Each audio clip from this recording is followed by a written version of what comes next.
We're talking about the history of Islam in Africa.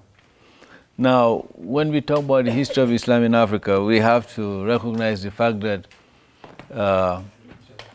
Africa was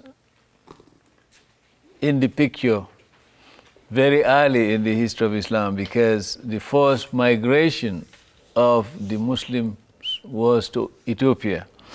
And when the Muslims were persecuted in Mecca, the Prophet told his disciples to go to Ethiopia, where you had a Christian king, the Negus, and he welcomed the Muslims. So in the Muslim history books, we talk about Al-Hijra al-Awwal. The first Hijra was to Abyssinia, as it was known.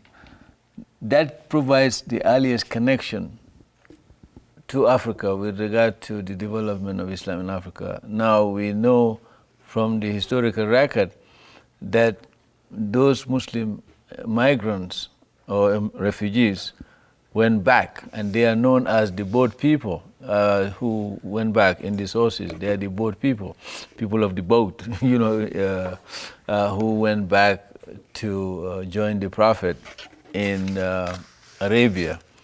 There was a false start when some of them were told that the Prophet reconciled with the unbelievers in Mecca, and of course that was a false information, and many of them went back to Ethiopia.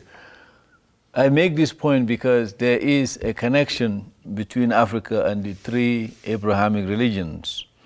The first one, of course, is Judaism, and the Jews still celebrate their connection with Africa. They don't say it that way. They talk about the Exodus or the Passover, and the connection of Moses leading the Hebrew people out of Egypt to the land of Canaan. That is the first connection between Africa and the Abrahamic religions.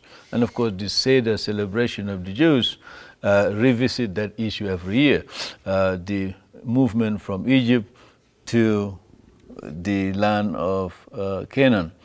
The second connection, of course, which is part of this pattern of relationship between Africa and the Abrahamic religions, is the flight of Jesus and his parents to Egypt when Herod decided to kill all the young babies, boys, because he was told that one of them would be the king of the Jews.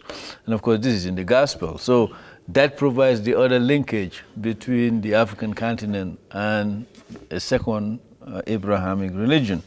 And of course, they started out with the third one, that is the Muslim migration into Ethiopia. So there is that connection between the Abrahamic religions and the continent of Africa with regard to the founders of these religions linking with Africa at one point at the very beginning of their society, of their religious movement.